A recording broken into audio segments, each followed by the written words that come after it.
Session question है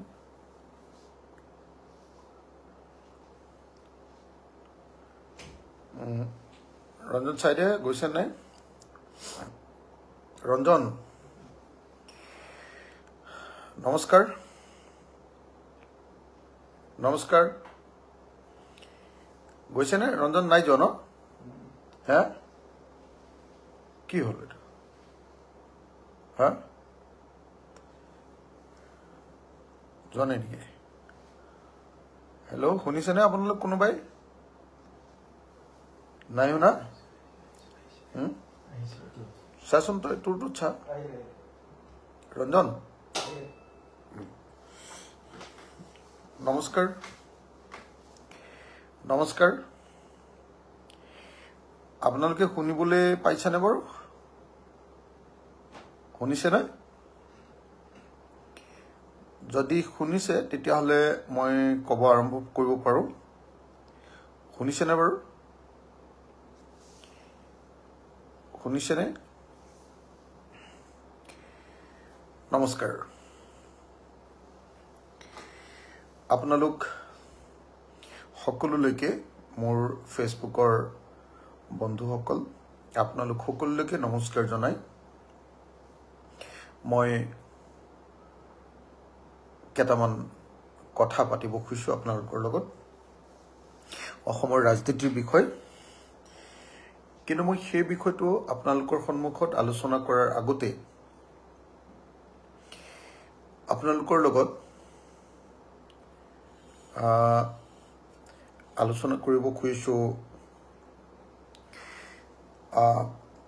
আলোচনা কৰি ল'ব খুজিছো অন্য এটা বিষয়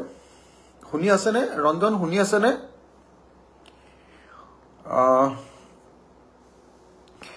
আজি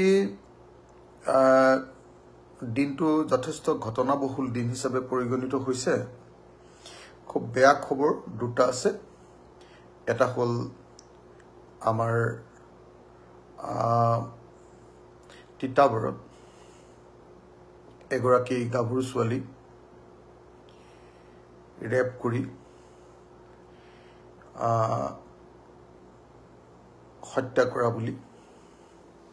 খবৰ ওলাইছে কোনোবা সিং নামৰ এজন মানুহে প্ৰথমতে সেই ঘটনাটোৰ কাৰণে অতিশয় উদ্বিগ্নতা প্ৰকাশ কৰিছো আৰু অসম পুলিচক কঠোৰতম ব্যৱস্থা গ্ৰহণ কৰিবৰ কাৰণে দাবী জনাইছো দ্বিতীয়তে কিন্তু দেশৰ আটাইতকৈ ডাঙৰ যেটো খবৰ যে দিল্লীত আজি এটা ডাঙৰ বিস্ফোৰণ ঘটিছে গতিকে সেই যেটো বিস্ফোৰণ ঘটিছে সেই বিস্ফোৰণৰ ঘটনাটোক তীব্ৰ নিন্দা কৰিছো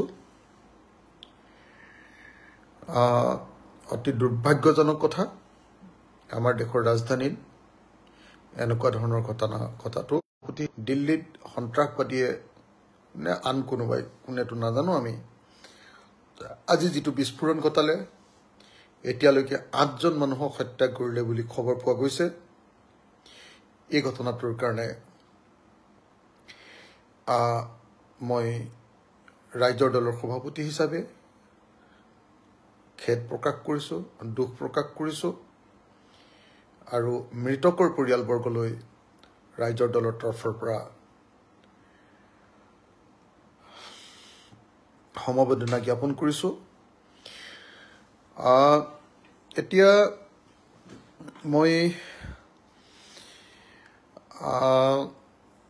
এতিয়া মই আপোনালোকক যেটো বিষয়ক লৈ কথা পাতিবৰ কাৰণে এনেকৈ লাইভ আহিছো সেই বিষয়টো হল অসমৰ ৰাজনীতিৰ সাম্প্ৰতিক অতি চৰ্চিত বিষয়টি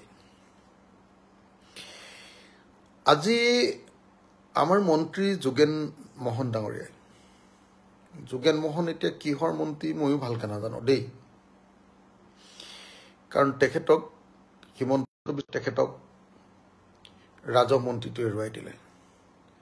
তাৰ পিছত পৰিবহন মন্ত্ৰী দিলে পৰিবহন মন্ত্ৰীৰ পৰা তেখেতক খেতিলে গতিকে সেই যোগেন মোহনক মন্ত্ৰী হৈ আছে অৱশ্যে কোন ডিপাৰ্টমেণ্টত আছে মই খুব ভালকে নাজানো সেই যোগেন মোহনে আজি এটা ফেচবুক পোষ্ট দিছে যে তেখেতে অসমৰ মুখ্যমন্ত্ৰী হ'ব খোজা নাই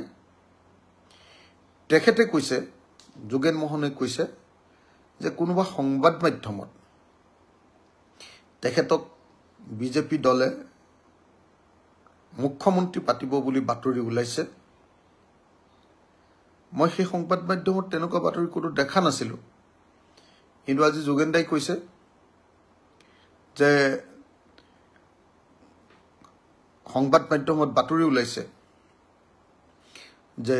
যোগেন দাক মুখ্যমন্ত্ৰী পাতিব বুলি বাতৰি ওলাইছে আৰু যোগেন দাই তাৰ বিৰোধিতা কৰিছে কৈছে যে তেখেতৰ মুখ্যমন্ত্ৰী হোৱাৰ কোনো ইচ্ছা নাই আৰু এবিলাক মিছামিছি বাতৰি ওলাইছে আমি সকলোৱে জানো যে যেতিয়া ধোঁৱা ওলাই তেতিয়া হলে